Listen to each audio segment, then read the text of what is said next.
Hello everyone.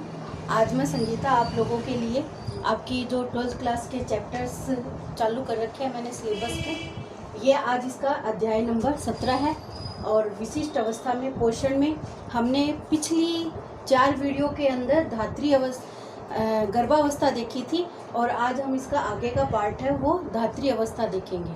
आपको सबको पता है कि गर्भावस्था होने के बाद ही जो बच्चे के जन्म के साथ ही ये धात्री अवस्था शुरू होती है। तो सबसे पहला प्रश्न तो यही बच्चों से पूछा जा सकता है कि धात्री अवस्था होती क्या है, क्या होती है धात्री अवस्था।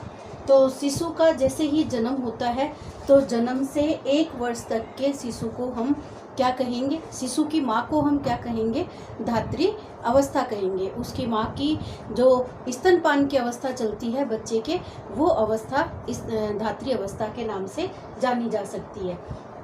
आपकी बुक का जो इम्पोर्टेंट पार्ट है वो मैंने आज इसमें 2 क्वेश्चन आपके पुटअप किए हैं जो कि 2 या 3 नंबर वाले में पूछे जाते हैं। और जो आपने शैशवावस्था में पोषण पढ़ा था वो लेसन और ये लेसन दोनों ही एक दूसरे से कनेक्टेड है।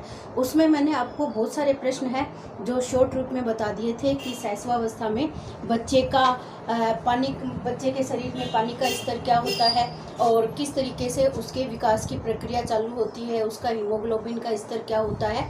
और बच्चे के लिए जो इम्पोर्टेंट है स्तनपान है यहाँ, तो बच्चे के लिए माँ का दूध है, सर्व उपयोगी आहार कैसे है, ये भी हमने उसके अंदर डिस्कस कर लिया था। आज हम ये इस अध्याय के अंदर जो आपका ये इम्पोर्टेंट चैप्टर चल रहा है वो है स्तनपान कराने से माता के लिए लाभप्रद क्यों है। बच्चे के लिए तो लाभप्रद है ही, और ये हमने शैशवावस्था में देखा था कि स्तनपान है वो बच्चे के लिए लाभकारी कैसे है।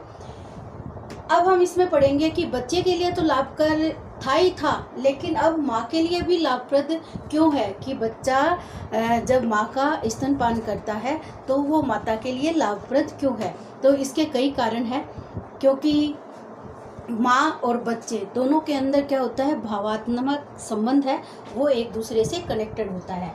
तो मैंने पहला बिंदु ये लिखा है, माँ और शिशु के अंदर भावात्मक संबंध है वो कायम होता है, क्योंकि बच्चा जब स्तनपान कराता है तो माँ के साथ चिपक जाता है और माँ के गोद में आते ही उसको एकदम रिलीफ महसूस होता है और वह अपने आप को सुरक्षित और सेफ महसूस करता है।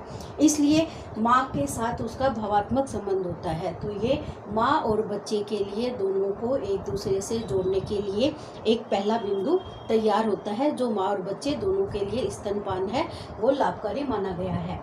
दूसरा मैंने लिखा है कि स्तनपान है एक प्राकृतिक गर्भ निरोधक का कार्य करता है।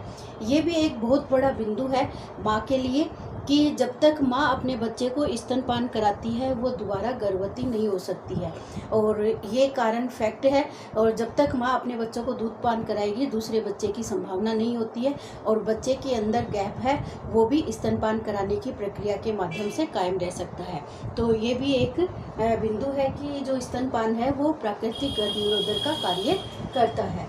गर्भाशय की मांसपेशियों का संकुचन होना, ये एक बिंदु बहुत ही, अगर हम देखें कि जो माताएं अपने बच्चे को दूध पिलाती है वो माताएं उनकी जो मांसपेशियां होती है वो दूध पिलाने के साथ साथ संकुचित होती जाती है, जिसके कारण उसमें मोटापे की समस्या है वो भी नहीं देखी जाती है, क्योंकि बच्चा माँ के साथ जुड़ा हुआ होता है और माँ के अंदर जो वसा ऊतकों का निर्माण हुआ हुआ होता है गर्भावस्था के अंतर्गत, वो स्तनपान के साथ साथ धीरे धीरे पिघलता जाता है, जिसके कारण उसकी मांसपेशियां है उनमें संकोचन आता जाता है।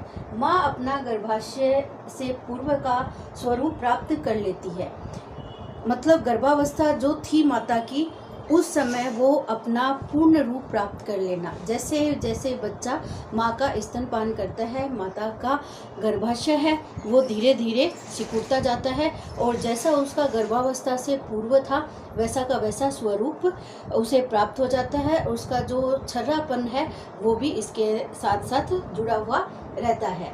अगला हमारा जो बिंदु है वो है माँ को कोई अलग से खर्च नहीं करना पड़ता है।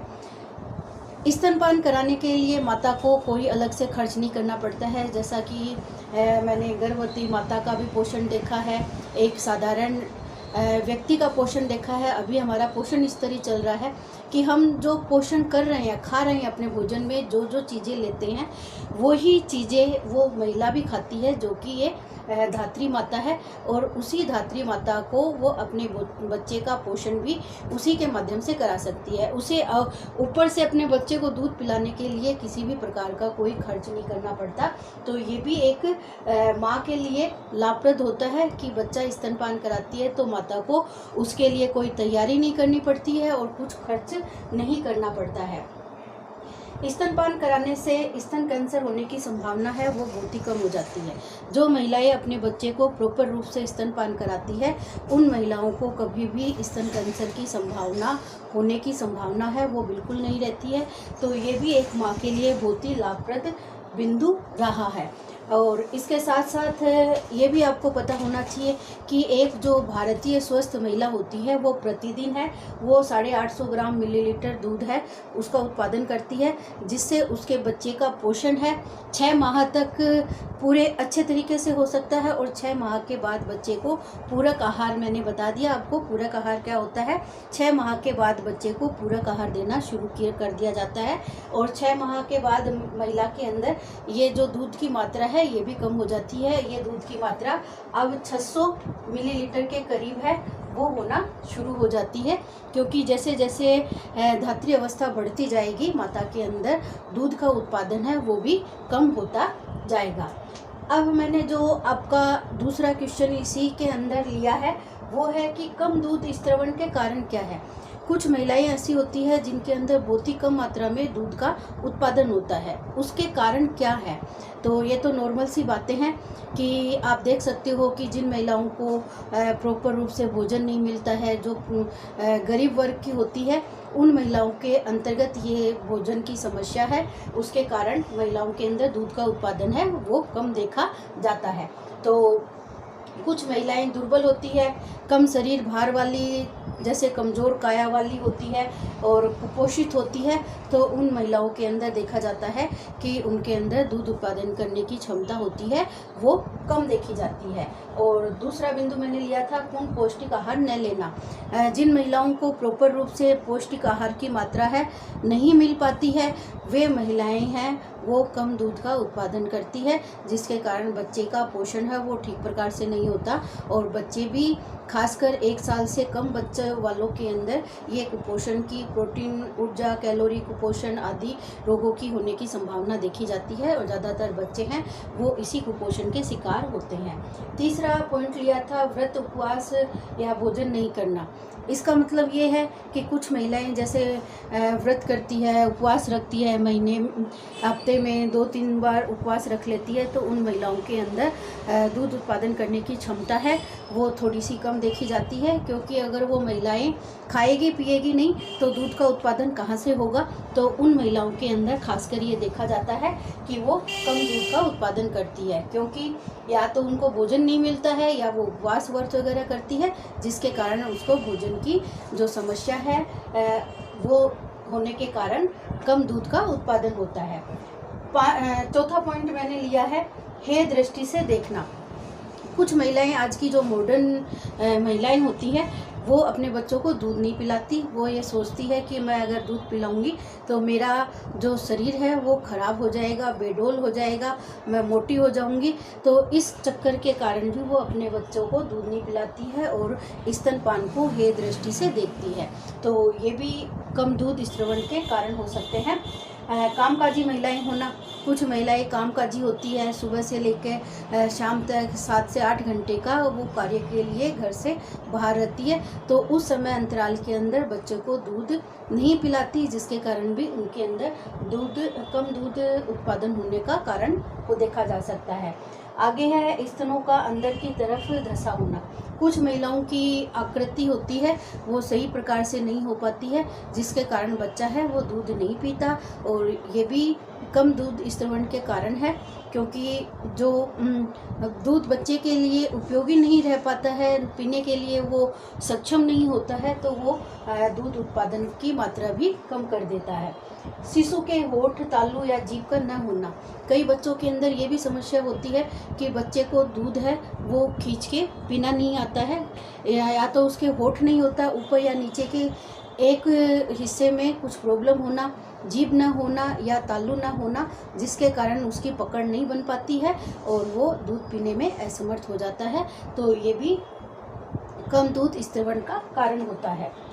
धात्री अवस्था की बढ़ती हुई अवस्था, जैसे जैसे माता की धात्री अवस्था बढ़ती जाती है, स्टार्टिंग का जो पहला महीना होता है धात्री अवस्था का, उस समय महिला में दूध का उत्पादन काफ़ी अधिक होता है और जैसे जैसे उसकी अवस्थाएं बढ़ती जाती है ये दूध का उत्पादन है वो कम होता जाता है। और जैसे ही बच्चा 6 महीने का होता है तो उस दूध के साथ साथ महिला को बच्चे को ऊपरी आहार देना चाहिए, जिसे हम पूरक आहार के नाम से जानते हैं।